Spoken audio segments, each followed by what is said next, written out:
અંકલેશ્વર નગરપાલિકા દ્વારા ચોમાસાના આગમન પૂર્વે શહેર વિસ્તારમાં જર્જરિત મિલકતોની સર્વેની કામગીરી હાથ ધરવામાં આવી છે. સર્વે પૂર્ણ થયા બાદ જર્જરિત મિલકતો છે તેને ઉતારી લેવા માટે નોટિસ પાઠવવામાં આવશે. અંકલેશ્વર નગરપાલિકા દ્વારા ચોમાસાને ધ્યાનમાં રાખીને શહેર વિસ્તારમાં જર્જરિત મકાનોના સર્વેની કામગીરી શરૂ કરવામાં આવી છે. શહેરના મુલ્લાવાડ, હનુમાન ફળિયા સહિતના વિસ્તારોમાં પાલિકાની ટીમ દ્વારા જર્જરિત મકાનોના સર્વેની કામગીરી હાથ ધરવામાં આવી છે.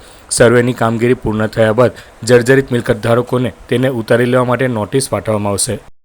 અંકલેશ્વર નગરપાલિકા દ્વારા પ્રી મોન્સૂનની કામગીરી શરૂ કરવામાં આવેલી છે. હાલ MS-29ની સફાઈની કામગીરી પોકલેન દ્વારા કરવામાં આવે છે. તેમજ જે નગરની અંદર ચોમાસામાં ખુલ્લી ગટરોની જે છે તેમની અત્યારે મેન્યુઅલી કામગીરી કરવામાં આવી રહી છે અને 31 મે પહેલા આ પ્રી મોન્સૂનની કામગીરી નગરપાલિકા દ્વારા પૂર્ણ કરવામાં આવશે.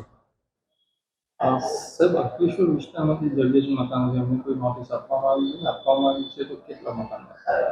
અત્યારે સર્વે કરવામાં આવેલો હતો, તેમાં 20 જેટલી બહુ જર્જરિત મિલકત આઈડેન્ટિફાઈ કરી છે ને તેમને નોટિસ આપવાની કાર્યવાહી શરૂ છે અને એક મિલકત ઉતારી લેવામાં આવેલી છે.